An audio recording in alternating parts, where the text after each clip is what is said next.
Annyeonghaseyo. Ah, yes.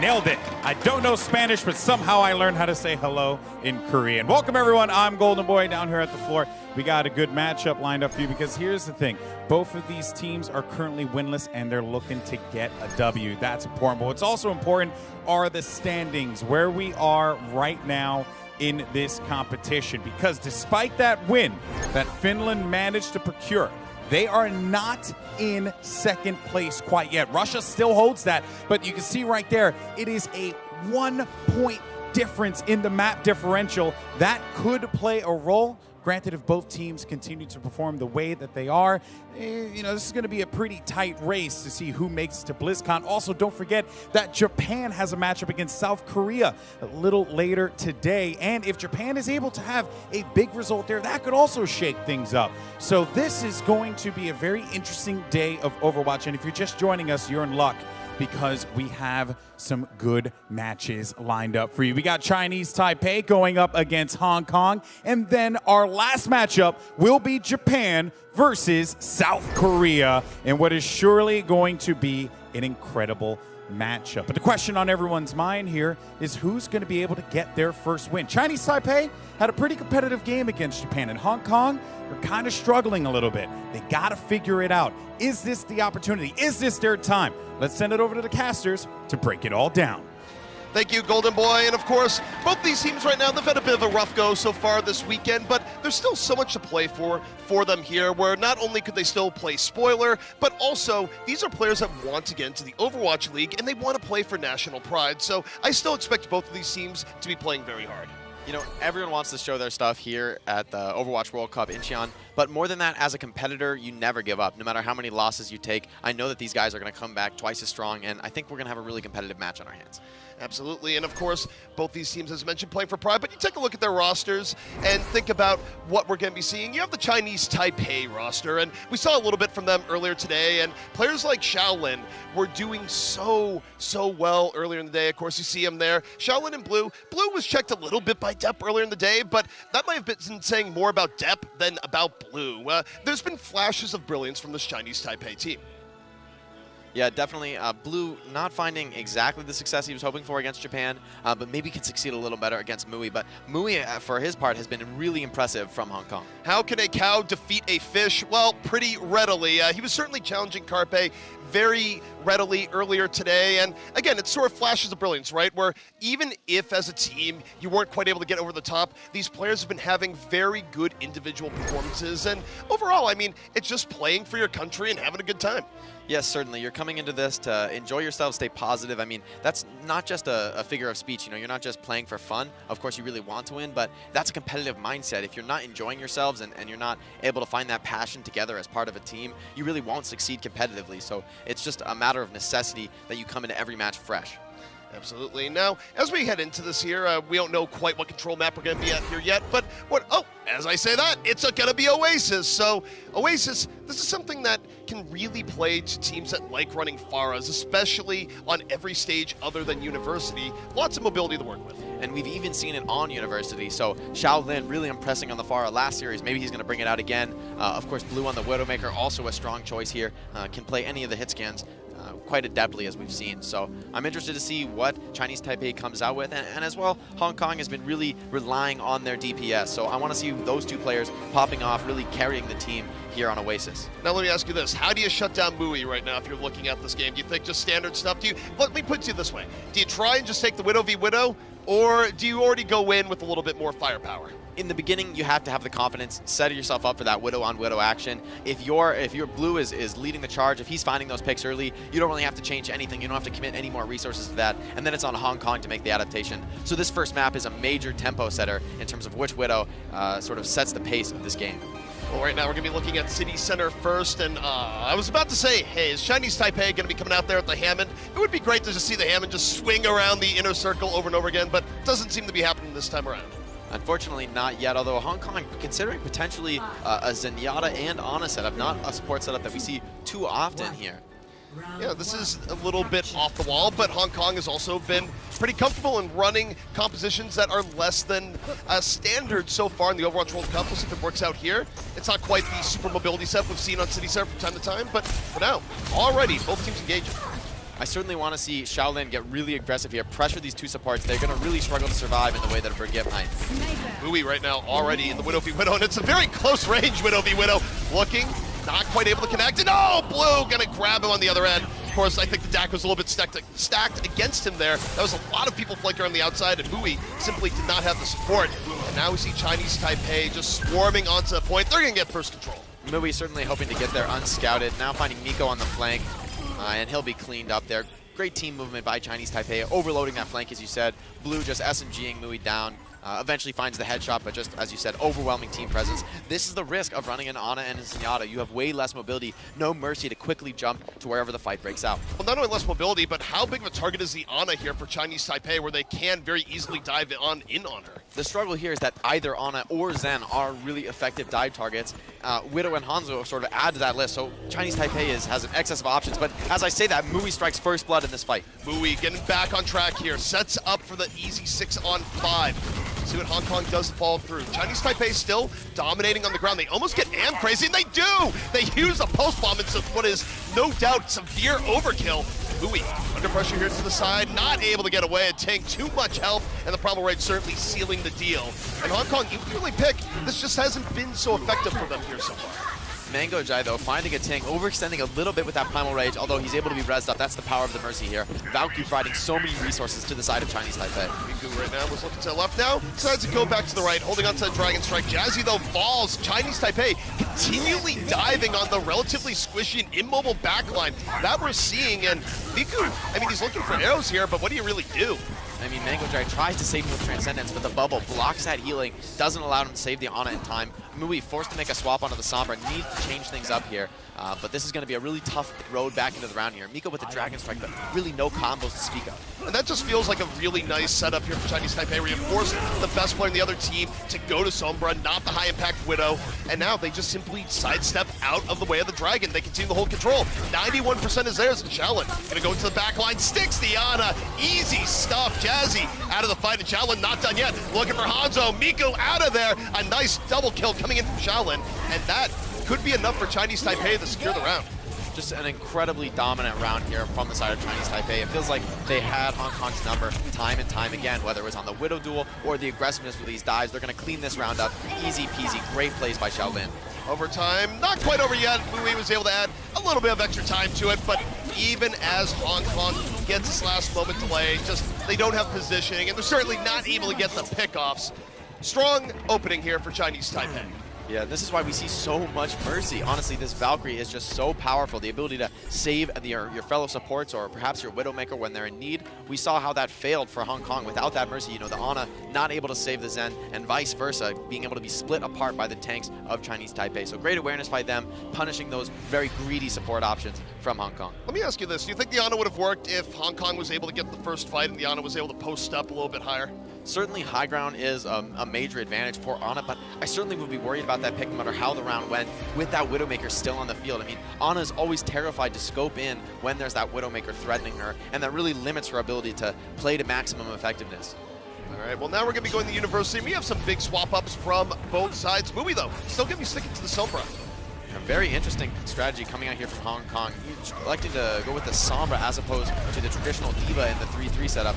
They're chasing here, but Shaolin is just completely destroying them from the sky. Looking for a knockout. Why would you approach that?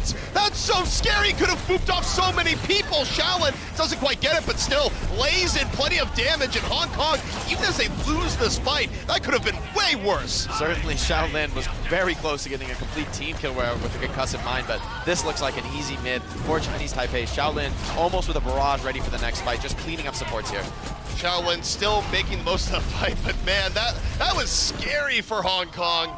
And certainly now I think they're gonna have to look to back up, regroup a bit, and I would hope for their sakes not challenge on the outside end again so long as Shaolin is in the air. I mean, if there's one saving grace for Hong Kong, Mui was able to get very close to that EMP. I don't think Chinese Taipei is gonna expect this. An EMP here on the Zenyatta could set things up for a nice retake.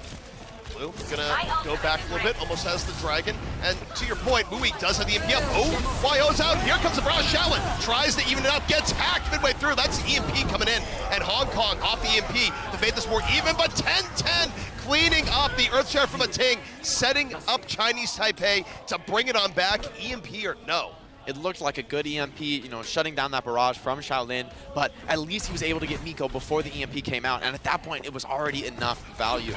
You know, from the side of Chinese Taipei, they don't need all of their players alive. They have different options, different players for the Mercy to pocket. For the side of Hong Kong, they really need everyone together, and they're switching to a McCree and a Mercy here, maybe giving them a little more options against the Farabot. Wow, first pick on Crazy S. That's a major opening. Yeah, Crazy S is gone, and so is Shaolin. Two huge threats out of the fight. This should be Hong Kong's F, but Am Crazy got caught by Ting. It was a clever little charge on the side. However, I don't think it's gonna be enough. Ting had to give up his life for it, and this is pretty much all Hong Kong. And that just seemingly happens when you give up one early pick for free. Things snowball out of control real fast. Yeah, great heads-up swap from Miko and Mui, going to a composition that gives them more answers to this Pharah. I wonder if Shaolin will maybe switch to something else here. Maybe he feels like he can just deal with this McCree now that he's ready and waiting for it. I think for Shaolin right now, Hong Kong, even if they're running the McCree, they haven't really proved they can challenge it that much. So why not at least run it one more time? Exactly. Miko has been so dominant on the hit scan so far. But let's see if this Graviton combo is coming through here with no answers on the side of Hong Kong. It looks like, though, Mui setting up for it quick. Oh, gets detected. Oh, Mui got way too close. He might be losing this battle to the Zen. Super low, and Zen goes down, but Blue able to make it at least a trade. The arrow from behind. Meanwhile, Miku Deadeye up. They just need to break the shield. Are they going to be able to do it? Skull's up. No, don't quite connect. A counter grab now in, and Chinese Taipei might not have enough to make this happen. It's Crazy S over the top. He's his own DPS option. Starts going back to heal Shaolin, but not quite in time. Hong Kong gonna hold. Complete brawl on the point there, but unfortunately 10-10 committing the Graviton Surge after Blue was already picked by GZQQ's Graviton Surge, and with no follow-up, they aren't able to get the kills as quickly as they need. Supports come back, and that's a fight for Hong Kong, exactly what they need to retake this round. Meanwhile, you take a look at Mui, and this is where EMP can be pretty good. You win the ultimate economy battle by getting one good EMP to set things up. Mui right behind, just raw drops in. They're going to be looking for a Ting. They immediately take him down. Hong Kong knew where their bread was buttered, but Shaolin over the top drops a barrage, evens it back up. Now 4-on-4. Chinese Taipei going to get the res back onto a Ting. They're moving back onto that point. Miko, though, has to cancel the Deadeye. Knocked down by the Earth Shatter, and Chinese Taipei suddenly brings it right back on in. Yeah, Blue looking so uncontested on the point here. Great decision to solo shatter the McCree. Just get him out of the way, cap the point as quickly as possible, and they haven't even let it get to 99. Oh man, it's high noon until you're knocked on the ground, I suppose, as Chinese Taipei, they retake the point, and now we're heading to what could be a one-fight margin between both of these teams. Yeah, this could be Hong Kong's last chance, and essentially nothing in the bank to work with, expending all of their remaining ults that fight. Wow, great awareness by Blue, catches the Sombra with that infrasight. Blue, again, just looking for the pick off. That'd make things real easy for Chinese Taipei if he's able to get it, especially on the Jazzy, but Chinese Taipei gonna hold back. Blue off on the flank, a lot of damage going in. Miku almost picked off, big charge and tits. Am Crazy early on. First pick off the Chinese Taipei, and 10-10 continuing to suppress. Moving on back, a Ting with the Earth Shatter, that could be the finisher. And Chinese Taipei just gonna roll over Hong Kong towards the very end. Mui, it's a last desperation delay, but simply not gonna be enough. Overtime ticking on down, and that's gonna be Chinese Taipei taking map number 1. Certainly feels that a Ting has the edge in this Reinhardt battle, constantly finding these pins, finding those openings, even late in the fight when he's already lost some teammates. He's bringing things back once in a while, so props to a Ting really coming up huge here. Yeah, I mean, you saw the focus coming in for the tanks, especially from Chinese Taipei, where they decide, you know what, we're gonna go in on Am Crazy as much as possible, and you know, if you're working with a team and your main tank is getting focused that hard and he's out of a fight early, what does that do to the rest of your team and trying to react to that?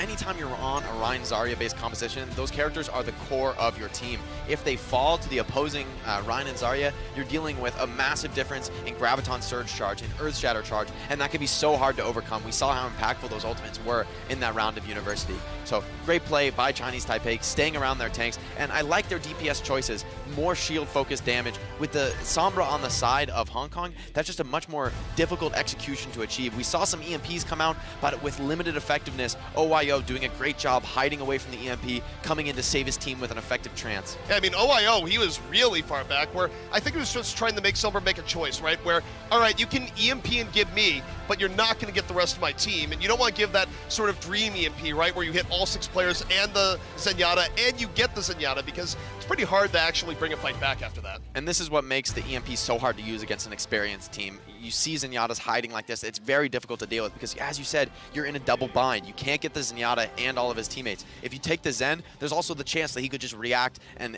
trance before the EMP actually lands. Of course, it does take some time to apply. And don't forget, too, at the Sombra, you're also investing a lot into that EMP, where if you're going to the back line, even if you do get the Zenyatta, you're going to have to recall back, and you're still out of the fight for a while. So, okay, you're going to eventually get the 6-on-5, but for a while, it's still a 5-on-5, and the other team could just dive on in and equalize. And using the Hanzo and the Pharah, you're always going to have a massive advantage in shield pressure. Partially, that's probably why Ating was so successful on this map. His DPS always pressuring the shield, while the opposing DPS are, maybe concerned with flanking, getting behind, going for hacks. If those don't work out, you're at a really big disadvantage in shield trade, and when the shatters come online, that's a real worry. All right, well, let's take a look at what the next map might be. Maybe a little bit better for Hong Kong. What could it be? It might be King's Row, the way things have been going here. And what's it going to be? Eichenwald. Ooh. So this is what what happens. happens. The first time we've seen Eichenwald so far here? It is, and I think it's the first time where I've made a prediction as opposed to you, and I'm immediately wrong. So, you know what? I'll stick to the predictions. Yeah, here, you just need to stay to the predictions. So I'm just going to sit over here. That'll be fine. I'm not sitting, but hey. Still, I'm excited for Eichenwald. I love this map. Very, very different stages between point 1, 2, and 3. You're going to see a whole lot of different compositions come in. The dive so strong on second. On first point, you really see maybe some Pharah, but also the Ryan and Zarya. So really a lot of interesting compositions here. But I have to give Chinese Taipei the edge. They're playing around these Ryans so effectively. Right now, I would almost say that Am Crazy has been public enemy number 1. Now, going into this right now, it looks like Am Crazy might be going to Winston a little bit more, where, yes, Winston's can get focused, but they can also get out with a little bit of HP and actually punish a team for focusing quite as hard. So for Hong Kong, I do wonder if this is a better change-up. Exactly. Maybe the dive suits them a little more. Give M Crazy a little bit of those anti-focus mobility tools. But Chinese Taipei, they're sticking with what works, going with this classic Ryan Zarya composition. The Mercy to support the Pharah. Pharah is so strong at defending this first point. You can just peek over those rooftops time and time again and constantly harass the attackers. They're essentially rushing through this constant barrage of damage even before the rocket barrage comes online. It is an interesting map choice for Hong Kong because I do kind of feel like they played into the strength of Chinese Taipei, where if you're evaluating what they've looked best at, I would make a strong argument that it's been Shaolin on the Pharah. Certainly, I would have loved to see maybe a more Widow-centric map, give Blue a chance to shine, or excuse me, give Miko and Mui a chance to shine on a more DPS-focused map. But on a map like Eichenwald, Am Crazy is going to have to step it up, outplay Ating and 10-10. Uh-oh, Chinese Taipei, they might be getting a little bit sneaky here, Jake, a little bit cheeky. Yeah, I think just going for a little bit of old charge, attacking the spawners here. But here we can see, look, the damage already coming in from Shaolin. We're going to constantly see him peeking over the high ground. And with no major hit scan to speak of on the side of Hong Kong, there's really nothing to stop him. Yeah, I mean, they're running the age-old classic of, well, we're going to ignore the air and just try and win the ground war. But ignoring Shaolin really hasn't been an effective strategy today. Certainly, we've seen how much damage he can do when he's left unchecked, especially on these enclosed map types. Already at 43%, the Legend of Shaolin continues here. It's a little bit of damage, both tanks on both sides getting a little bit into it. Mui gonna go in on the Moira, going to the back side. Oh, Blue just tags him, the flick right to the face. Meanwhile, though, Miku on the point, Shaolin in trouble, and he's gonna go down. Mango Jai gets the anti-air as the Ana, and Hong Kong's aggression starting to pay off. Miko getting a lot done though, shut down by OYO. GZQQ committing hard here. Can he find the finish? Looks like he can. Wow, great cleanup by GZQQ. Pushing his health to the limit, but he gets it done. And I do think this dive from Hong Kong caught Chinese Taipei a little bit off guard. They did not give Shaolin the time to just sit on top and get rocket after rocket. This is certainly an incredibly unorthodox composition. Chinese Taipei perhaps caught by surprise by this very rare triple healer setup. Shaolin almost got bopped again. I think that was Mango Jai just laying in the darts from afar, just barely able to get out, but he does have a crush up for the next fight. 10-10 getting a little bit baited here to chase down Jazzy, of course, saved by his Ana. Sometimes it does work out. We'll see what Shaolin's going to do here. Of course, right when you're going through that gateway, that's a good point to just drop on it. The barrage. Ooh, Miko gets tagged Meanwhile, Shaolin still up. GZQQ trying to be suppression here, but he's a bit far away, gonna back up to the rest of his team, and now this gives Shaolin so much space to set up. Now this is where we're gonna see the real power of Farah. She's gonna be constantly over the top of Hong Kong, splitting their attention. Do we look up? Do we try to dodge rockets? Or do we try to figure out where Blue is on that Widow? It's a really tough double bind to be in. Puts a lot of pressure on the D.Va. No! The D.Va a little bit late there, but better late than never. Still gets in Shaolin's face, gets the pick off. 5-on-5. Blue gonna be the one that has to bring this back as DPS for Chinese Taipei. On top, looking for pickoffs. Hong Kong now starting to transition a few more people over to the point. It's Mui pushing it as the Moira. D.Va gonna come on in and join, and Mango gets a ting! They punish the dive in Hong Kong. Now they can turn the tables. The Nana was on to Crazy, ready to go very deep, clean up these kills. OYO on the Moira, very surprising choice here against Mango Jai's Ana. That bio nade so dangerous against Moira. Yeah, and it is interesting where you think Moiras just don't respect the Anas quite as much because they've been non-existent for so long. Certainly. I mean, it's not something people think about every day, how powerful that anti-nade can be, but Blue here, stealthily in the flank, he looks completely unscouted. Can he find the first pick of this fight? He's looking for it. He had the chance, doesn't quite connect. Now, going for the Winston, but all he did was just alert him, make him mad. He's gonna dive back the other way, and all right, you've drawn the attention of everyone quite deftly, but not sure if it was fully worth it. Hong Kong, they get the pick off on the Widow. They're gonna take the fight inside the castle. Does he get the knockoff? Not quite yet, but it does force out the Primal. Getting the opponent's Winston's Primal out of the way after using heroes, very important. But OYO coming up on a Convalescence, if he can stay alive towards this 100%, it would be a major turning point. He's pretty close to it. The Crazy S is down to get the OYO. No, he's immediately down. Miku was there. Didn't matter about the regen while Convalescence was up. Immediately bopped as Miku now finding room to work with here. Mui on the point. Hong Kong, they're a little beaten right now, but they're still very much in this fight. Shaolin, though, is on cleanup on the back, floating back on over. Wounded, but not quite down. GZ needs to go in the anti-air duty. Doesn't really see it. Now finally does, but the opportunity could have been down as Chinese Taipei now starting to get back over onto the point. Crazy S comes back, lives just long enough to full heal Shaolin. Can he use it? Only on 1 HP now. Getting a barrage in. Is it? Oh, it's perfect. Oh, the barrage takes down both tanks and the Zenyatta. Shaolin waited for his opportunity, waited for GZQQ to be looking the other way, drops the barrage, and that was big. Selfless team by Crazy S there. Flying in just long enough to die, but fully healing Shaolin, and Shaolin with about 25 HP getting that massive barrage to hold second point. This can be a major turning point. It's so hard to get back on that cart when it's pushed this deep. Yeah, he's just like, do I still have HP? That's all I need. I only need 1 HP to come in here and make this happen. Hong Kong now on the full reset, but they do have that nano boost in reserve. Exactly, ready to pair it perhaps on one of the tanks here. GZQQ could use it. Oh, but sniping on, he has no designs on using the nano, just wants to get in there as a pure hit scan. It's like IDPS, drops the nano though, right on the Crazy. He's powered up, he's making some space, diving back the other way, looking for the Moira. Miku on fall through for all the people he's damaging right now. Gonna have to pop Primal, no, he can't pop Primal in time. 10-10, bursting him down, and Hong Kong now has no choice but to let this one go. Exactly, barely dying before getting that Primal available. Shaolin dropping so low, but the Mercy's heals constantly on him, keeping him alive here. The Ana is applying so much pressure, not the hit scan matchup we normally see here, but it's working a little bit for Hong Kong. Shaolin just able to stay alive. Miku though, taking on Blue. Miku's been big here so far, but now he's getting chased down by 2. Blue, hot pursuit, doesn't want to lose this one-on-one, and this is really the sort of Tracer mini game while the rest of the fight is being played outside. Yeah, very chaotic fight here. Both teams sort of split apart by this Tracer action in the backline. But maybe this is why Chinese Taipei favors the Moira a little bit better in these chaotic scenarios. It's not a Zen who you're so worried about constantly protecting. Miku is still behind enemy lines. I think he finally was able to break away from the main fight there, but this has been a little bit late. Oh, he's trying to ninja the cart, but the rest of his team is up front. Just making sure the cart doesn't roll back there. It's a very important, underrated strategy here. 10-10 though, great counter dive, protecting Shaolin and his barrage. Crazy goes with the Primal, but already almost bursted. Blue blows up Mango Jai on the other side. It's a soft stick, but it's a good one. Looking for the Zen, picks him on off, and Chinese Taipei, good, solid cleanup, and we're down to the final 35 seconds. Hong Kong, only with one more attempt at this. Miko again into the back line. They're trying to chase him down. I don't think he's going to be able to make it out of this one. Yeah, nope, not at least. So they're staggered even more. What does it mean when you can't get good positioning going in for a final fight like this? This is part of the struggle of running the composition with the Ana and the Zenyatta. You struggle to support those aggressive high ground takes by your tanks because you don't have a Mercy to follow them up. Hopefully this Nano Boost can turn things around. Mango Jai holding on to Nano. Blue, though, got Mui. There's not going to be any Widow Savior walking through that door. Mango Jai drops the Nano onto the Winston. Crazy leaps in And again, looking for the Moira, zoning around the fight, but GZ's already gone. So even though he did get the Moira, the rest of his team is just falling. The Nano Boost, long gone. Shaolin landing the rockets. Winston's out of there. And Chinese Taipei, they're going to be holding this right here.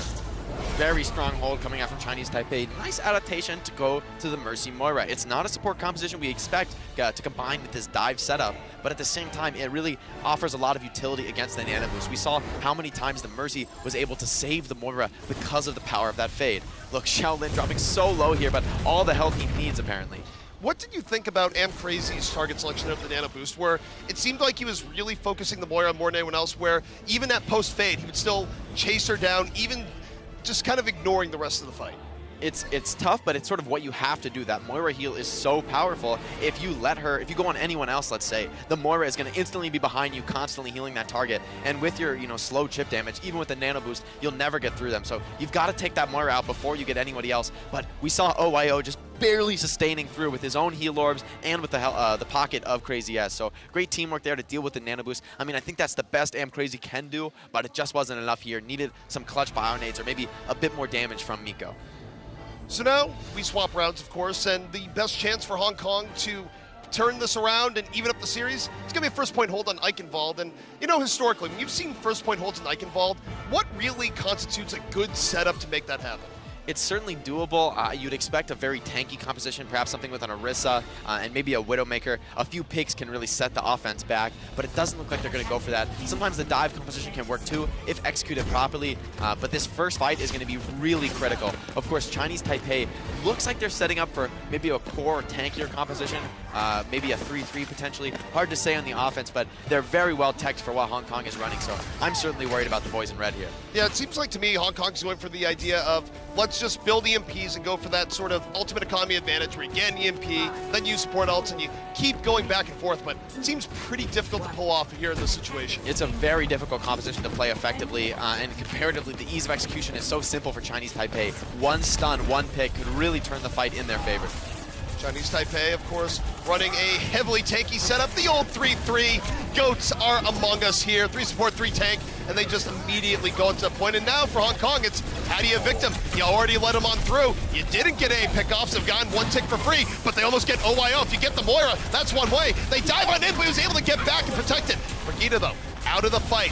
Hong Kong has at least pushed them off, but when you lose the Diva, now you can't dive in quite as hard. And suddenly Chinese Taipei able to muscle their way back onto the point. 10-10 charged up, so dangerous in the scenario. If you can't take down the Zarya, you just won't outlast her in a long fight. High energy Zarya, one of the most dangerous characters in Overwatch, and what a clean first take from Chinese Taipei. Understanding the compositional matchup, run to point, they are the defenders now, and Hong Kong forced to dive into that small cubby. They do find one, but honestly, that's above expectations. So difficult to take down all those tanks in that enclosed scenario. Now, let me ask you this. What do you think about running the 3-3 into point B? A lot of teams will run in, then they'll get stopped. Do you agree with running until you at least get stopped once, or do you think people might be considering swapping now? When you win first fights that hard, you don't want to change composition. We see how many ults are at that 70-80% scenario for Chinese Taipei. They want to get one big ult cycle off before they make any swaps. I like this decision making, although I agree though, if they do get stopped, if they do commit these ults unsuccessfully, I would like to see maybe going back to a dive-year composition.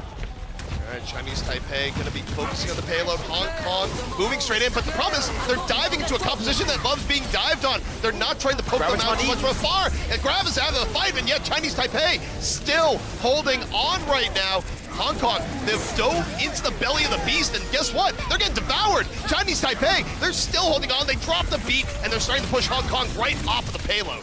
Crazy falling. That's the only defense against the Ting's Shatter. He's just constantly pushing the card here. And if you think about it, that's the best case scenario. GCQQ eating 10-10's grab, and they still can't take the fight. It's hard to imagine how Hong Kong comes back into this. Yeah, I mean, that's the part where GCQQ just looks at his team and is like, team, question mark? Gets blue off the pickoff, but the payload's already gone so far. Even if Chinese Taipei gets wiped here, this would be a great opportunity to go, all right, use your ultimates. Now we're going to swap to our real power. Barrage comes in from Miko. It's cleanup, but I almost think that Chinese Taipei might be okay with this. Yeah, I mean, you do want to switch your composition here. I would have loved to see a little bit more defensive play from Blue there, flying up on top of the castle into the waiting arms of 6 Hong Kong players, instantly dying, and then Miko is completely free to barrage. So Blue showing a bit of inexperience on the Diva, more of a DPS player, maybe hasn't experienced exactly how to play versus this Pharah composition yet. No, we do have full swap-ups here for Chinese Taipei, so I do think that they kind of just accepted that barrage there. It seemed like, we don't really care. They've gone for the full swap-up. You have Blue on the Widow here. Mui, though, hot pursuit. Certainly, this movement to high ground so effective, so annoying for Sombra to deal with.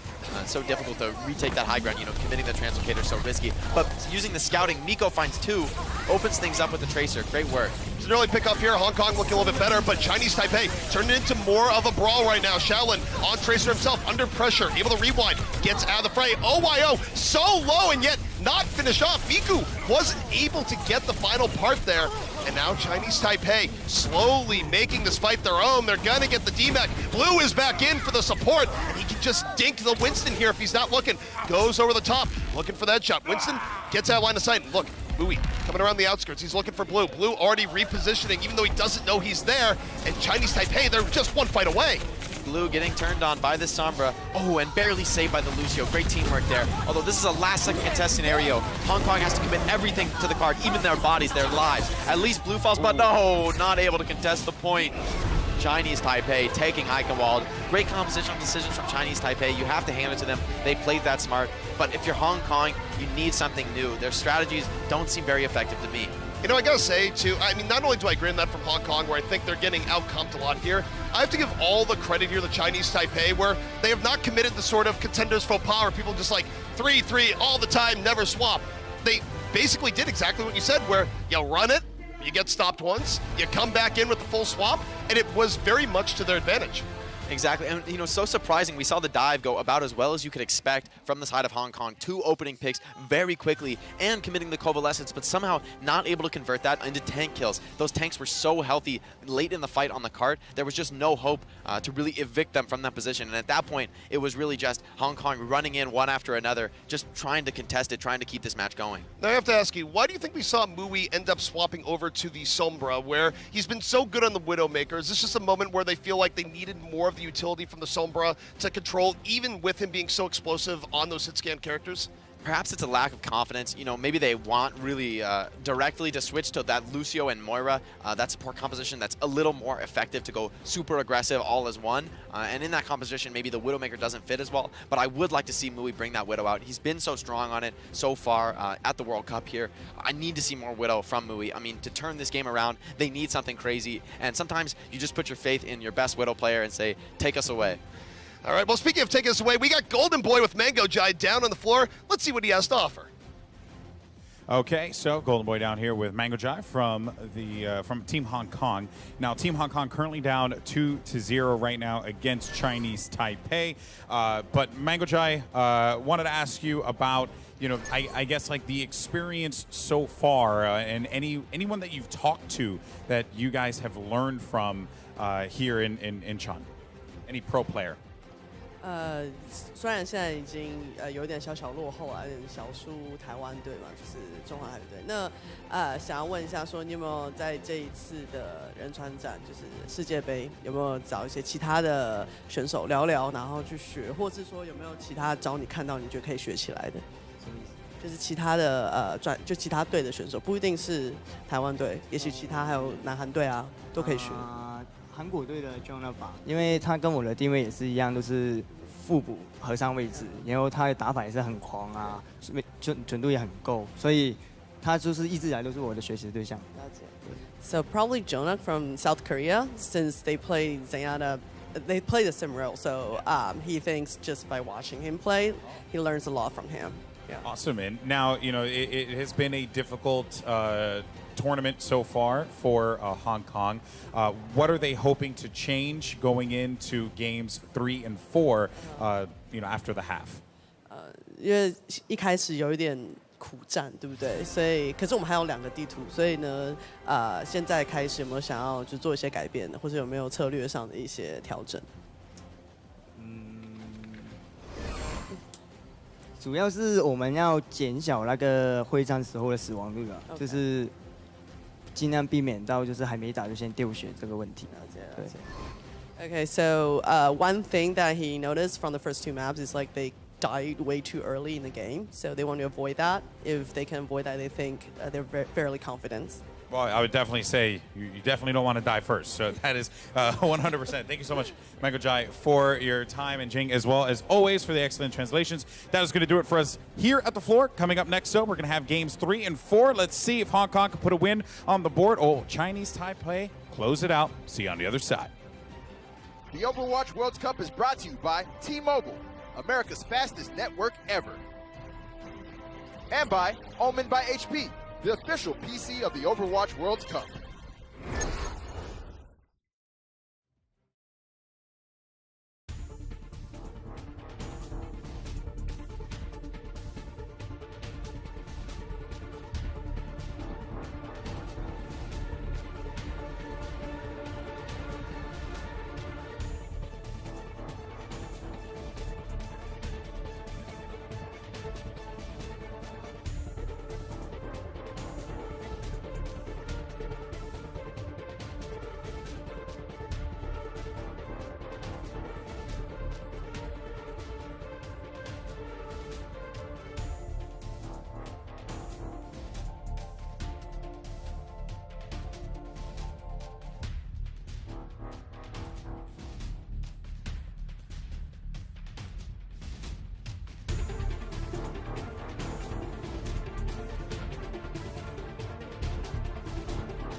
Chinese Taipei looking strong against Hong Kong here so far in the Overwatch World Cup, up 2-0 after the half. Jake, though, is there anything Hong Kong can do that maybe make this a little bit more interesting from what we've seen here so far? If I'm Hong Kong's coach, unleash Mui, get him back on that Widowmaker. That's what we saw Hong Kong's best signs of life so far in the tournament, was with Mui on that Widowmaker, just popping off, challenging some of these Overwatch League players who we honestly wouldn't have expected to show weakness here at the Overwatch World Cup, at least so far in the group stage. So get Mui back on that Widowmaker, and we're going to the Assault map type, a stronghold for Widowmaker, and one pick can really make the difference. So. Yep, so basically, unleash Mui, take off the shackles, and let him have a really good time. Exactly, and we'll see our map choice up next, but really any of these Assault maps, you're going to see strong openings for Widowmaker, so it's really up to the rest of Hong Kong to stabilize that Widowmaker, make sure that he has the space that he needs to work with. Well, let's take a look at what map it might be. Is it going to be Anubis? It is going to be Anubis, so again, big brain. CP's got some prediction game. All right, chat, no hating. All right, so Anubis, of course, is where Mui can definitely have a pretty good time on Widowmaker, where we've seen Widows make or break teams here, especially when you look to point A. Teams go out of their way to find different ways of supporting the Widows in that particular point. It's really interesting to see what compositions, especially the offense, comes out with. Defense meta has been somewhat static. We've seen a few dive teams, but a lot of Orisa. Always something to enable and support a defensive Widowmaker, perhaps behind the shield or perhaps in an alternate position. So I'm really interested to see what the offense comes out with here. It's all about breaking that first point to hold. Give yourself a chance to cap second point. It's certainly much more straightforward after you get through first. All right, well, now we're going to get a chance to look at what the defense is going to be. It's going to be Hong Kong on the defense first, and really no surprise, they're going to be running Mui, but the one thing that is a little bit surprising for a point A defense coming out here is that looks like they're going to be running the double hit scan, so they're not opting Actually, to run. Hong Kong is the offense, I believe. Yeah, I have now looked at this the wrong way. The map has thrown me the wrong way. I've been misled. Chinese Taipei, this makes a little bit more sense, where they're going to be running the Junkrat on the defense here, and okay. This makes more sense. We have the Junkrat for the early gate and the Widow in the back.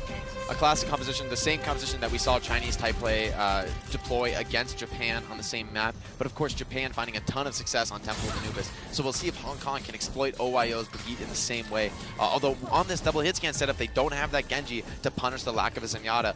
This Brigitte could really work out for them. Yeah, I mean, the other thing, too, with this double hit scan setup is that, to a degree, I mean, the McCree can threaten the Junkrat if he gets the line of sight, but the McCree also feels vulnerable to just walking into grenades, especially if you have a good idea of where he's coming in from. Yeah, trying to get through this choke is a really difficult challenge on McCree. Such a lack of movement abilities, and like you were saying, so much spam. We'll see if he can do it here.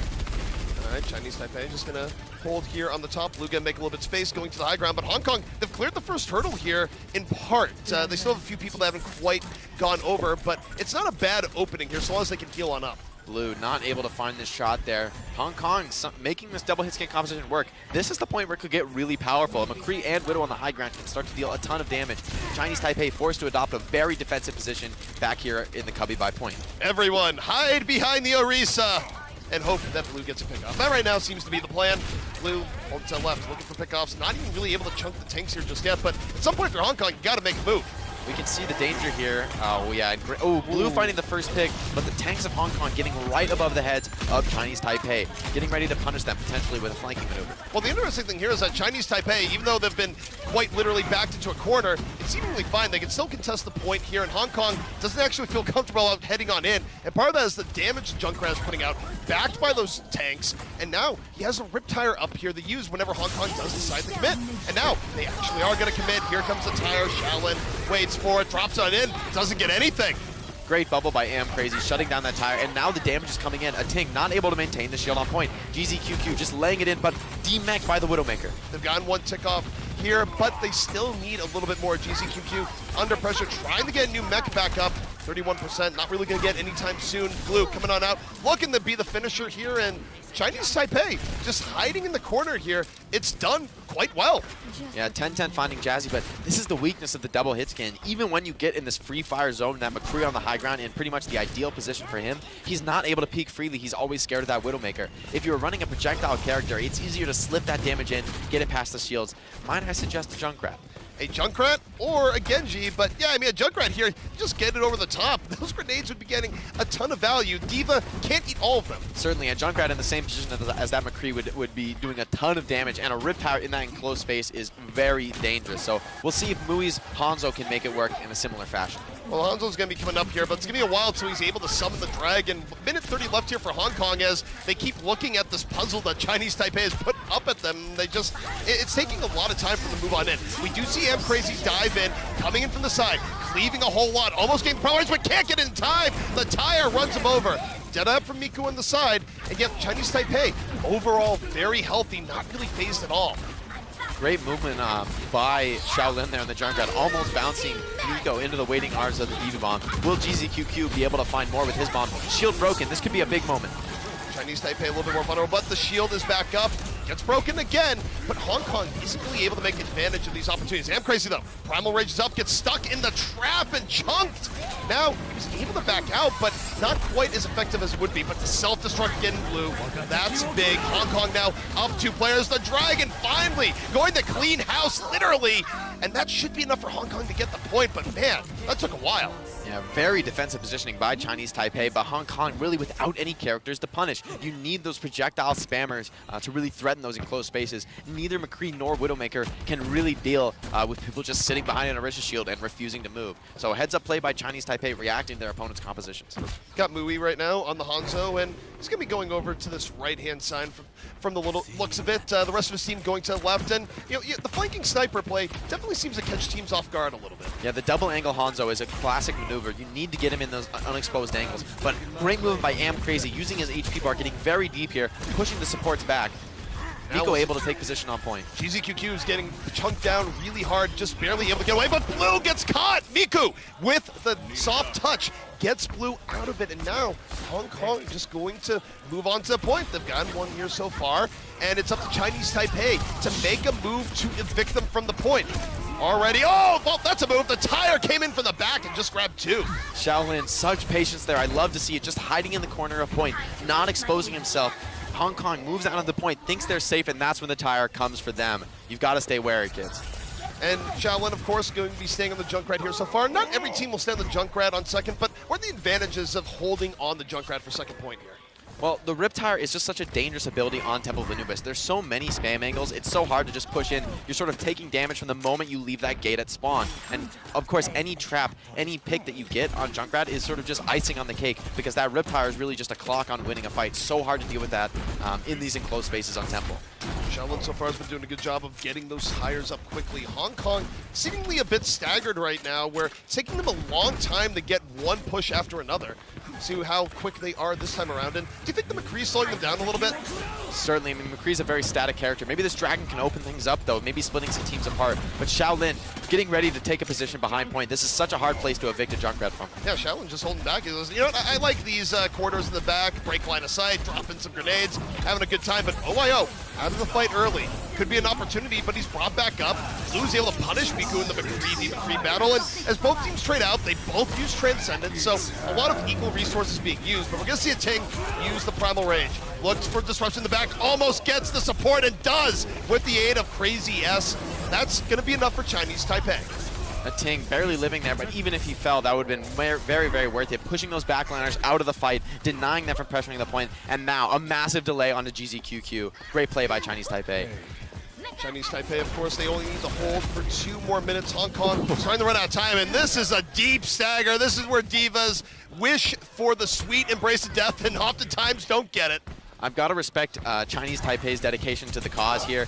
You know, a lot of teams, as soon as that diva tries to remech, they instantly burst the baby. But here, Chinese Taipei understands they can take down the mech. They don't need to take down the baby herself. So getting a double delay there, GZQQ not going to be back in the fight. And it's looking like maybe only 2 fights left for Hong Kong if they're lucky. And that's the power of the stagger there, where you have 1:30 left. You're stuck waiting for your diva before you can go back in.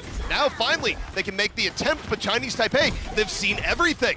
And now you get Shaolin here in the back, Rip Tire up. And this seems like a really nice spot to let a tire go from. Yeah, at this point, you're rushing into a Rip Tire. The clock is starting to pressure you out. We'll see. Oh, and Shaolin, great positioning here. Very hard to pick off a Junkrat.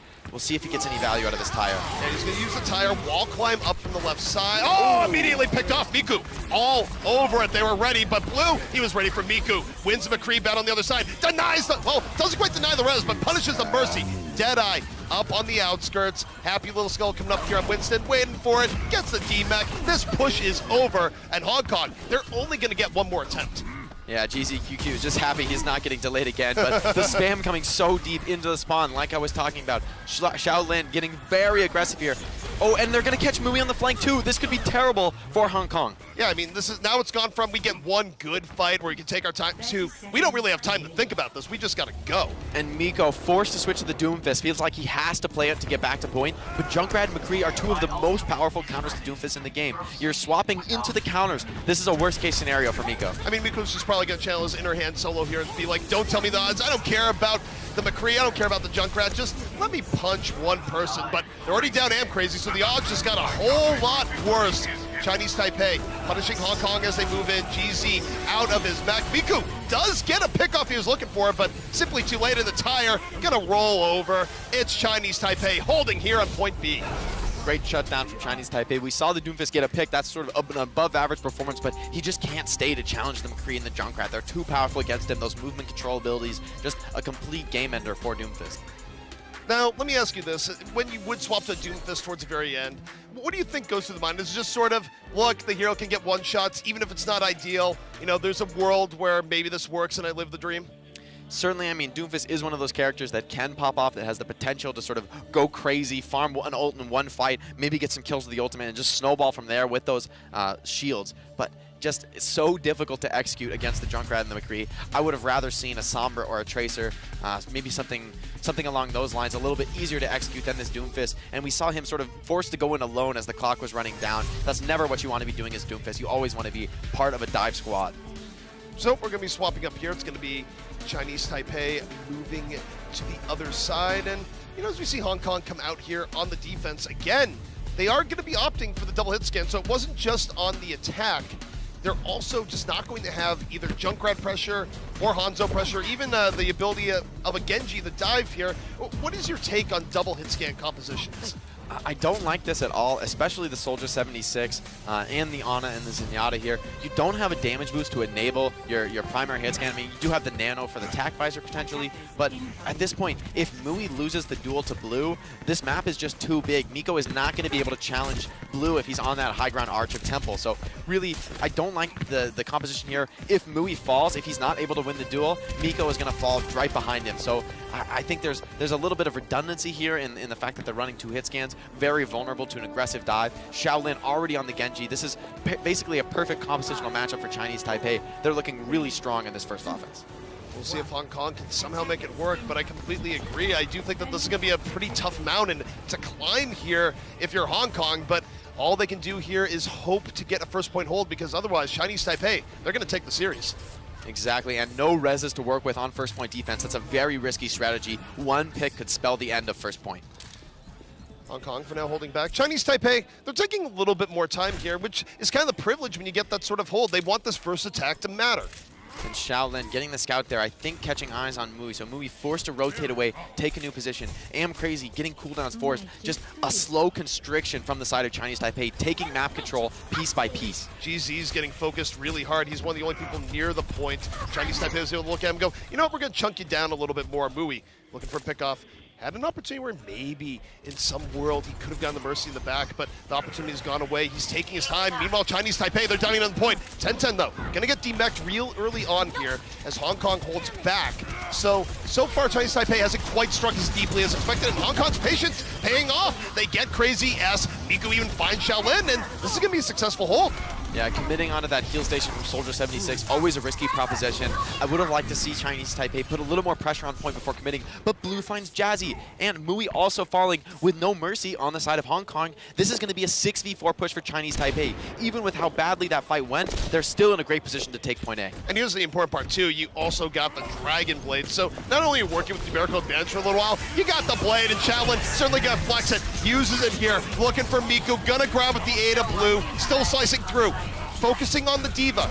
Couldn't really get the D-Mech, not as effective as you might think, and yet with Am Crazy down, with the Diva pushed out of the fight, Chinese Taipei, though a little bit wounded, are gonna have the personnel they need to start getting some progress. Yeah, trying to take down GZQQ. He does get the remake, but very low, takes a ton of damage in that animation. Blue now back on the high ground position. Mui falls again. No one to contest this Widowmaker. Again, he's in a free fire scenario. All the takes on point for Chinese Taipei. They're looking to close out point A. Yeah, Chinese Taipei, they have everything they need. They're gonna get point A, and of course, that means the worst they can do in the series would be a draw, which means that they end up taking the series no matter what. But we'll see what map score they can do as well, because I think for Chinese Taipei, they'd really love to put up a 4-0. Yeah, certainly here, especially with how this series has been going. I think they'll expect nothing less of themselves. Miko with the Tac Visor. Ooh, ends up switching to Doomfist here. Maybe looking to shut down the Dragon Blade. Am Crazy's Primal already forced. Miko, of course, has been favoring the Doomfist in tough situations, but now as Diva almost getting taken down, GZ was in rough spot. It was a close sleep that was able to just stop that in the nick of time.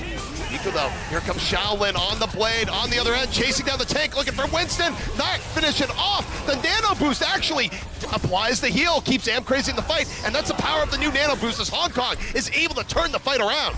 Yeah, great turn there, and Chinese Taipei committing both support ults to an ultimately losing fight. That's going to be really tough for their ultimate economy going forward. Miko and the Doomfist able to chase very aggressively. This is one of the potent effects of Doomfist that you sort of never have to stop going in. When you get that 1-2 player advantage, you can snowball all the way to the spawn. So Chinese Taipei looking to take maybe a little bit more of a controlled approach there. That Dragon Blade from Shaolin getting no value with the Nano Boost from Jazzy saving Am Crazy. Now, do you like staying on Genji here for point B? A lot of players will swap off it because they like it in point A. A lot of times they'll be like, I want something a little bit more powerful, maybe a Junkrat, maybe Pharah even. Am Crazy, though, falls early in Chinese Taipei. Right now, it doesn't seem like they might have to swap as Mui falls. Oh no, this is a worst case scenario. Losing picks so early. Nico forced to go in, ulting, but such low HP. He needs to get kills out of this. He's looking for at least the Zet. Actually, changes gears, looking for the Mercy, gets Crazy S. But I'm not sure that's going to be enough. The fight has gone so well here for Chinese Taipei. Shaolin falls. Hong Kong getting a few decent trades. And remember, it's only a 1-tick margin, and yet, I think, lose Jazzy. Chinese Taipei, they're not of it yet. A tank even gets Mui. Mui shouldn't have challenged that, and suddenly Chinese Taipei, the pressure is back on. Nico, though, finds the Baby Diva. There's not going to be a remake here. A-Ting turning it around here. Seeing if the GZQQ can remake here. He's able to. Blue uncontested on the high ground, but not able to get quite enough damage to close this out yet. Yeah, Blue's looking. Oh, goodbye. Sends him to the moon. Crazy still heading up there. He gets a nap. He deserves it. Here comes Shaolin. Blade out. Looking for Ana. No sleep thrown up. He just used it. Now the slice. Oh, misses the slice. Can't finish it off. Shaolin ends up falling. And by the way, look at the point. Look at the point. Hong Kong barely able to get back there in time. And this is on the wire. They just need a little bit more. Hong Kong still in rough shape. A tank, Primal Rage pushing people off, and it's gonna be Chinese Taipei grabbing Temple of Anubis. This is the power of the Valkyrie. It's such a strong ability. The Genji not able to finish that on a kill, but then we've got the Valkyrie pistol coming in. I honestly think Crazy S had his pistol out for about 2/3 of that Valkyrie. Don't do this at home, kids. Yeah, I mean, Crazy S was kind of reminding me of Cruz there, where, of course, you'll see Cruz on Team UK a little bit later in the year, but he's someone where used to be a DPS player, then goes, you know what? Sometimes a Mercy, I just want to pull up the pistol. Remind me of the glory days. And it is a powerful ability, you know, that ability to fly in, you know, get anywhere you want to get. That's how he's able to chase the Ana deep into the spawn. And you have to worry about Hong Kong here. With no Mercy on their side, those early picks they're dropping on the high ground come to really bite them. It's giving Chinese Taipei these free entrances, and breaking that first gate of Temple of Anubis is really one of the most difficult parts about taking point B. And I mean, we also saw, again, I think you mentioned some of the idea that Hong Kong wasn't always playing the most ideal team compositions. They really tried to make the double hit scan work, and to their credit, they were able to defend a push or two, but in the end, it seemed like it just wasn't enough. Yeah, it goes to show the risks of running no mercy on first point. They win that fight so convincingly, taking all of Chinese Taipei down, except Blue strikes back with 2 picks, and with no mercy on their side, they're not able to get back, and Chinese Taipei just snowballs through point A with a 6v4 player advantage, even though it felt like they lost the fight. This is the power of compositional decisions in Overwatch. All right, so now we're about to look at the next map, but let me ask you, is it going to be Rialto? I certainly hope so. I'd like to see more of this map, and yes, it is. Here we have it up on the screen. Rialto, a map where hopefully, finally, bring me Mui's Widow. He's been so impressive so many times in this tournament. I want to see more of it, but give him a mercy, give him that proper lineup to support him, make space for him. It feels like with these greedy support choices, they're just not able to exert the kind of map presence that you need to make space for a Widowmaker. Yeah, there has been one sentiment, expressed by the public throughout the tournament so far, which is Spec Mui. And why are they saying Spec Mui? Because he plays a darn good Widowmaker. So, it's Rialto, and there's no better place to see some good Widow play than here. Exactly. There's such wide open spaces we've seen on first point. This long angle straight from the attacker spawn has been the death knell of many a Mercy. Just Widowmakers constantly watching it. That's been a real tester for a lot of teams here. Who is able to manage that aggressive sightline? It's so hard to stop a Widowmaker from taking it. Of course, sightline opening at her own spawn, but you have to be able to avoid that sightline or block it when you need to cross. And that kind of team play is really what separates good teams from bad. Well, we're in game. It's Rialto. It's where Zenyatta's take a swim and they never come on back because apparently he's not waterproof. But, of course, we take a look at the teams here. And, Jake, you might be disappointed. I might be disappointed. The thousands watching around the world, very disappointed here.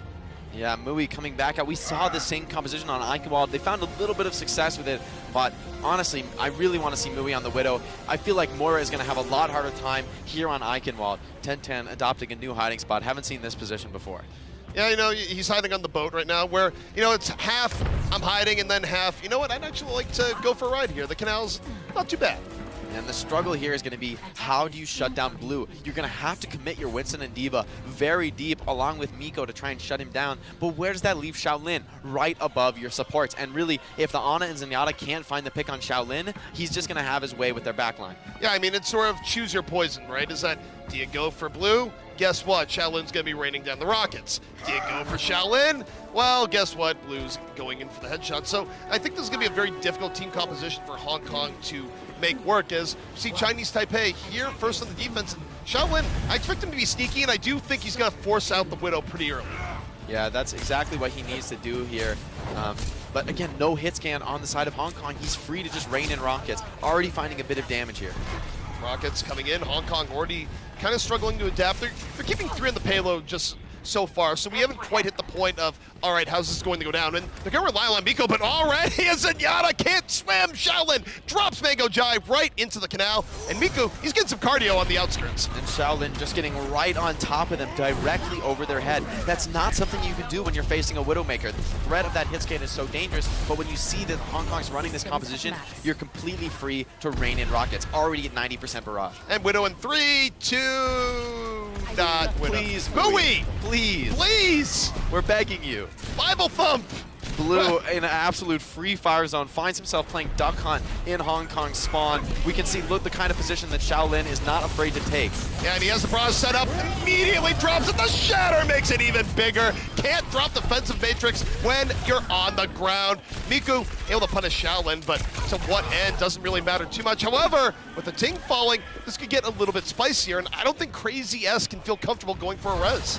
Yeah, perhaps Chinese Taipei getting a little ahead of themselves. Hopefully they'll be able to save 10-10 here. The nade does land on him, and Miko follows it up. Great plays by the offense here. Offense getting a little bit more room to work with. Rez is going to come in. Oh, the pulse bomb just barely misses, although it's a little bit weird because I think 10-10 would have been able to shield anyways. Yeah, a little bit of a questionable pulse bomb there. Doesn't even hit him on half of the iframes. Crazy nano boost, but still burst it down. Chinese Taipei, respawns coming back in. Hong Kong, this is difficult here. You don't want to get forced into a situation where you use the transcendence early, but they're going to use the coalescence. They're going to use this anti-air coalescence, OYO, out of the fight, and they're able to get the Mercy Mui. Tracks him on down with that beam, and suddenly things are looking a little bit rosier here for Hong Kong. Chinese Taipei's over-aggression really coming back to bite them here. They would have loved to have a little bit better of a setup coming into this fight. It kind of felt like they got snowballed from that aggressive play into the red spawn. Meanwhile, you got Miku coming in on the flank, has Zenyatta in his sights, doesn't want to shop him into the water, instead just wants to chop him on down. Going over to the left, looking, pressured, and goes, actually, I didn't like this plan, not even a little bit. Chinese Taipei, Graviton is up. 10-10, very highly energized here. Could do a lot with this Graviton.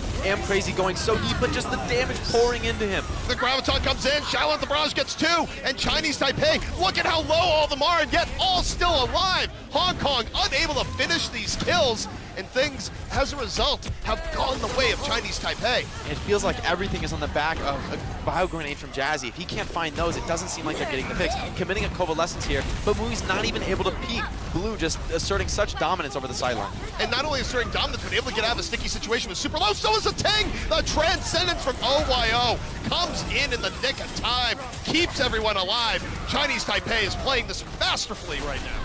We've seen so many teams stall out trying to close out this final point here, and such limited damage from the side of Hong Kong. If they can't find those dive kills from the backline, as Miko was attempting, there's just no way to break down those resources from Chinese Taipei. That Valkyrie is just too much to deal with in that enclosed space of second point. What do you deal with Zarya here, where you know the Zarya has grab? Because that's a situation. Oh, Miku goes down. Well, after Miku comes back in, how do you play around 10-10?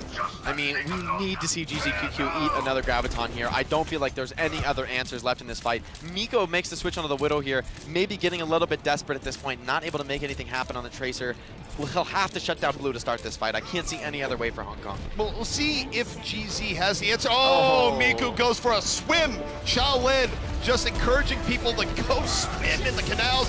Shaolin drops the barrage, immediately gets the D-Mech. Meanwhile, 10-10, he hasn't even had to use the Graviton. Life is just that good for him right now. And Hong Kong, they've lost the fight. You grab one person at the end, because why not? But this is looking like it could be a quick Rialto indeed. You just cannot deal with the Pharaoh without those long-range hit scan. Rialto, such a dangerous map. We saw knockoff after knockoff and just the classic picks, barrages from above. Shaolin putting on an absolute clinic, shows if you don't counterpick me, I will destroy you. You know, I do think that if we wanted to solve the world's energy crisis, if you're just to channel all the disappointment from the world of not seeing Mui play Widow here, I think if you could harness that power, we'd be set. Yeah, that's some hydroelectric power right there. Something insane. A lot of tears flowing in the house. Yeah, we've just doubled the water content on Earth with that one match. But, yeah, I mean, it was a weird setup. And why do you think we saw Mui go to the Moira there and not try and run the Widow? it must be something they've practiced. I mean, we saw it on Eichenwald, so maybe it's been effective for them in scrimmages. Maybe they've got the strategy. I mean, it did seem like when they landed the Bionades, they were able to follow up with incredible aggression. Of course, that extra healer enabling their Winston and D.Va to sort of go in with reckless abandon. But when they aren't able to find the nade, when it's blocked by a Ryan or bubbled away by a Zarya, it just didn't feel like they had any chance of getting a kill. So for Hong Kong, they're going to have to go back to the drawing board, hopefully bring out something different, but it looks like they're very committed to this strategy, want to run it again here on defense. Yeah, and I mean, all credit to Mui on his other heroes, but, the issue is that I do wonder if putting him on the Moira is the right situation here where, yeah, he has great positioning, but it's not making the biggest use of his abilities to be just a crazy hit scan hero. And, I mean, I get it, it's a composition they're running with, but it is a little bit of a strange decision. Meanwhile, Chinese Taipei, they're just going to be running double sniper here. They're going for the throat. Yeah, what I can say for Hong Kong is that on the defense at least, Jazzy's going to have a little bit of a better time setting up those bio-nades. Maybe can take flanking positions or have a little bit more options when it comes to setting up those nades. Maybe they can be a little bit more consistent on the defense. Miko on the McCree puts a little bit more pressure on the front line and doesn't rely on as much aggressive backline commitment that wasn't so successful on the other side. All right, so Chinese Taipei going to be leading the way here on the Orisa. And Shaolin and Blue going to be freelancing a little bit, looking for those pickoffs to try and make this as quick as possible. And for the side of Chinese Taipei, I love this composition. They have so many ways to get a pick, and even one could spell the end with, again, no mercy on the side of Hong Kong. One pick to be their undoing. And they have the Hog as well. Gonna put some pressure on the D.Va. The D.Va ends up going forward, eats a little bit more damage than expected there. And that's just a weakness where you have to take out the fight a little bit longer, and it's more room to work with. Hook comes in, Winston in real trouble. This once again ends up falling here. 10-10 takes a breather, but can't get out of the way in time. Well, there's the bio grenade we're talking about there. 10-10 getting no value out of his self-heal. Jazzy finding the frag. This is exactly what Hong Kong needs to do. This is a great start to their defense. Chinese Taipei maybe bringing some adjustments in here. 10-10 switching to the D.Va, but Shaolin finds a pick on Mui. And that could just be all they need to get this started, where if you're running a Moira compositions tend to rely on her pretty heavily, and once she's gone, the composition crumbles. Yeah, it's quite strange here because at least I think they still have enough heals in this composition to survive. But GZQQ, zoned by the Dragon, unable to escape. Shaolin going so aggressive here on the high ground, no one to shut him down. And now he's going to get the D-Mac, just needs a little bit. The Nano Boost, though, keeps GZ alive, and the Moira comes in just in time. Meanwhile, Miko was able to get both supports out of the fight, so nice stuff coming in from Hong Kong, able to hold strong, and Chinese Taipei, the weird spot, although that coalescence was weird. Yeah, very interesting to commit there. But again, Hong Kong are making the plays happen. These nano boosts are coming in at the perfect time. They're chasing the frags and getting exactly what they need. Very aggressive movement by Mui here. Interesting to commit on his Hanzo. He might be punished here.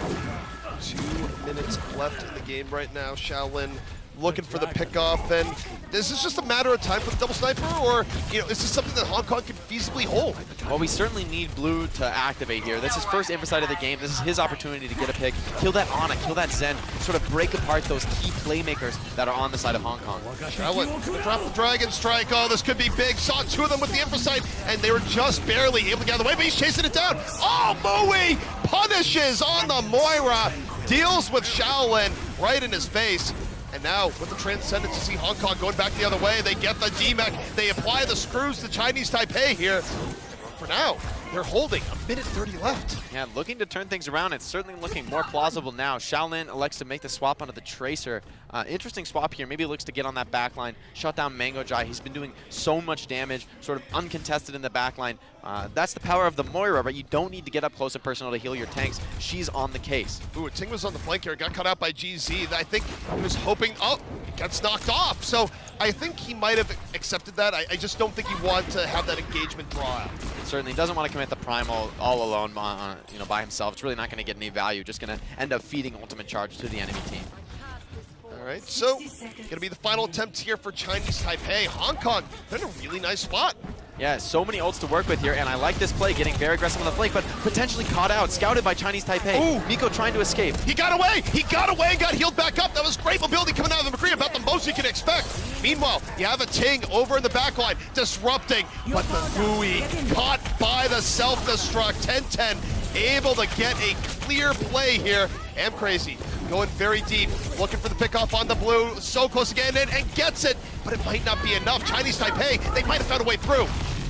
Exactly, finding the numerical advantage there, catching out that early flank play. Although Miko's able to escape, he's not able to get the kills that he needs. So that Primal zoning the backline away, we saw the Zen and the Ana completely distracted. Now kills are just flooding in for Chinese Taipei. Chinese Taipei, reckless abandon, diving in deep. Meanwhile, no one on the defending team is on the payload. They only need a little bit further to go. They have to rush back to get position, but Chinese Taipei, so much damage onto them as they went in. They're not healthy anymore. They're falling on the payload. Chinese Taipei, they just need a little more. But you look at GZ, he's buying time. Miku's back on in. Defender's advantage coming, but it might not be enough. Self-destruct, buying time. Chinese Taipei finishes off Hong Kong 4-0.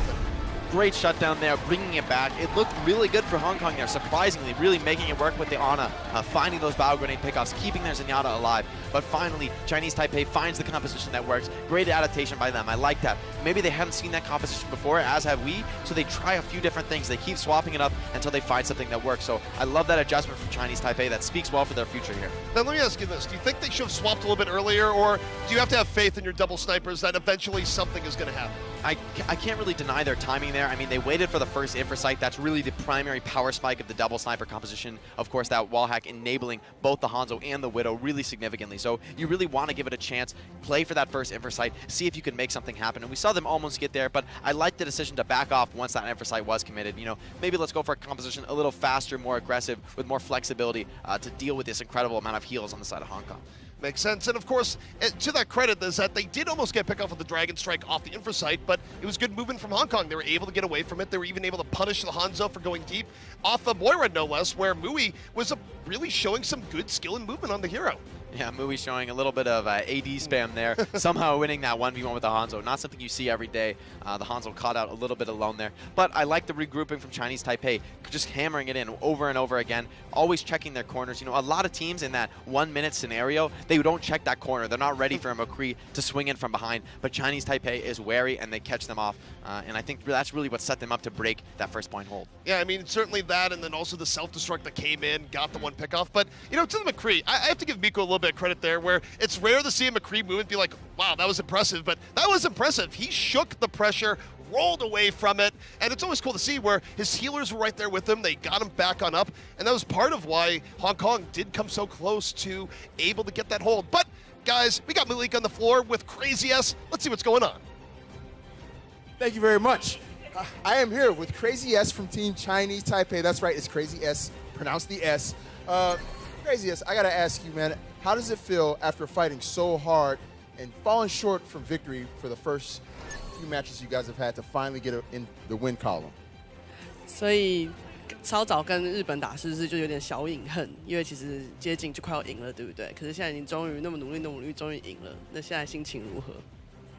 就是早上就是因为有些大招就是没有开好嘛，我们补持方面还有一些循环没有算好，然后经过一些修正之后，我们打香港队赢的是很开心。So they learned from the first match with Japan. So there's some like old problem. They feel like, oh, the timing, they should have just kept the ult or just hit the ult. So they think about it and they were learning, and after discussion, they fixed it. So that's how they beat Hong Kong. That's awesome. That is awesome. Are you confident that you can carry that momentum into your matches tomorrow? 你觉得因为现在胜利了嘛，对不对？你觉得你明天呢会不会就一路给他赢下去？会把握这个气势。Yep, we'll definitely go to that route to get the win. All right. Now, last question for you. What are some of the more valuable things that you've learned playing this high-level competition here at the Overwatch World Cup? 所以因为现在第一次来到世界杯这么厉害，就有点蛮高一个殿堂嘛，对不对？那你现在就是打这么多队下来，你感觉如何？不愧是最高殿堂。He just thinks it's really great to play here, and of course, it's the World Cup, so it's like highest level to him, so it's great. I love it. I love it. Very humble. Crazy S, thank you very much. And on that note, we're going to go ahead and kick things back to the casters. Take it away, guys. And you know, that's what we'd love to see here, where regardless of how a team does in the end, you get a few good looks in, you enjoy yourself here. It's some great Overwatch competition, and you know, the players overall, they're having fun. Certainly, and I love that presence of mind from Chinese Taipei. It felt like they were staying with what they practiced. They weren't shaken from their strategies, and it felt like they also had a few tools in the bag, you know, a few options to choose from. So I love that flexibility from them, especially on that last map. That last offense felt a little bit slower than they expected. They tried a bunch of different things and finally cracked it. Well, speaking of tools of Chinese Taipei, and of course our competition, let's take a look at some of the replays from this last series to kind of put it all in focus. Here we go here. We got Shaolin moving in over here and immediately gets Miku. And Shaolin, he was one of the most versatile players that we saw here. Yeah, doing so well on the tracer here on this first map. We saw dominance on the Pharah throughout. Really just a 5-tool player here, able to sort of bring everything that the team needed, the key agent of that flexibility. Of course, 1010 certainly had his moments as well. Charged up here, good fall through on the Earth Shatter. And of course, flicking back to his Diva Bomb towards the end. Quite good. 1010 Zarya, so reliable here. Great timing in the bubble, sort of constantly staying in high energy and surviving the fight here. Always providing gravitons to his team, setting up their plays. So really great plays from 1010. You've got to hand it to him. A really impressive Zarya here at the World Cup. Of course, you also have GZQQ, where this was Hong Kong's super aggressive dive that, frankly, Chinese Taipei wasn't prepared for, and it was quite nice. It didn't give Shaolin time. Here we see Shaolin dropping so low, Mercy risking everything to heal him up, and they make it work with a barrage. You got a Ting here, Primal Rage, of course. This is where you can make your presence known here on the payload. There's a pit nearby. You go Primal, you knock some people off the bridge. Oh, GZQ, no fly, dies to the pit here. Mui with a great dragon here to break open Chinese Taipei's first hold. Fui, of course, on the Hanzo in that instance. But take a look at Blue, where he wasn't just on the Widow. He had some moments on McCree as well. Misses the flash, but does unfazed, finishes off the Mercy. Great plays from Blue there. There's a Ting, moving forward, and you know, this is what you want from Winston, just making space, grabbing people as they come on in, and you know, you fight the Doomfist fist to fist, and you come out swinging. Great understanding there. You take the Doomfist abilities, you can't attack your weaker, squishier teammates. 10-10 again, back on the Zarya, 100 energy. Shaolin with his barrage, put a period on the defense. Yeah, and you know, it's a time where, you know, obviously Pharah and Diva have a complicated relationship, but you know, sometimes you wait for the Diva not to be looking at you, you get a good barrage. Ooh, massive flick there from Nico. 10-10. Oh, we saw 10-10 here running directly into the spawn. Absolute fearlessness from him. I love to see that out of 10-10. Diva's getting aggressive, one of my favorite things on Overwatch. Yeah, I mean, and also don't forget towards the very end, there was 10-10 who opened it all up, got the self-destruct that finally broke the Hong Kong defense, which was looking very, very good on Rialto. Really, I think what put Chinese Taipei over the edge here was their tanks. Their synergy was always on point. Their usage of ultimates, especially I want to highlight, always using the Primal Rage to separate those supports, get them out of the fight. So even when a Ting wasn't finding kills with the Primal Rage, which was pretty rare, he was always getting value, pushing those backliners away, making the rest of the fight very easy, very simple for his teammates. No heals to worry about. Yeah, I mean, especially even if the supports don't fall, they're still pretty far away from you. Zenyatta needs a line of sight. Certainly Ana does if you're going to be landing those heals. So it puts you in a real tough position. Exactly, and that's what I love to see out of Tank Ultimates. It's all about zoning, it's all about map control. But the match we have next is what's really exciting, Japan versus South Korea. Two of the titans of the group stage. I mean, certainly South Korea the favorites here, but Japan looking to play spoiler. They really did impress in their last match against Chinese Taipei. And it's all coming up right after the break. You won't want to miss it. Stay tuned.